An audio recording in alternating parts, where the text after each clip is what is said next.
नमस्कार मु प्रियंवदा आज आपण मानू मोर चैनल को स्वागत करुच्ची। महापर्व दशहरार नवरात्रि अवसर रे चतुर्थ दिवस विद्यमान। ये चतुर्थ दिवस रे मु सर्वप्रथम आपण मानक परिवार को माँ निकट में एतिकी रोगमुक्त रखापी आज कुष्मांड अवतार रे माँ विद्यमान। कुष्मांड अवतार रे आपण मानकु निरोग निरामय जीवन प्रदान करंतु एतिकी जणे।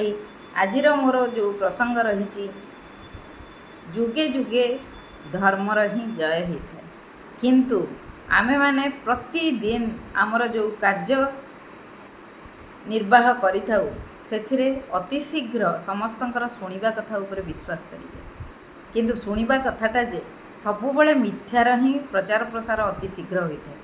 तेणु शुणिबा कथाटा मिथ्या कि सत्य उपरे पर्यवेसित ताकू तर्जमा करिबा परिवर्ते हठात विश्वास करि जांतु नहीं, कारण सत्य धीरे धीरे उपस्थापित हेले मध्य सत्यर जुगे जुगे जय होता है।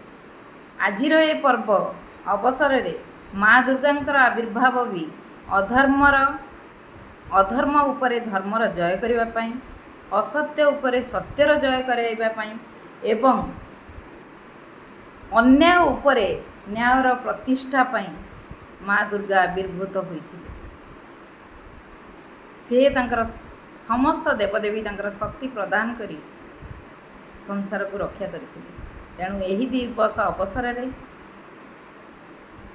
शुणिबा कथा को एते शीघ्र विश्वास करंतु नहीं, कारण हठात मिथ्या अधर्म अति शीघ्र प्रचार प्रसार होता है। आपण जीवन प्रति निश्चिंत भाव सतर्क हुंतु। प्रति पदक्षेप निज हृदय भितर थिबा ईश्वर को पचारि आग को चलतु, सुस्थ निरामय जीवन यापन करंतु। एतिकी कही मो मोर आजिर प्रसंग शेष करुच्ची। पुणी थे देखा आगामी अध्याय।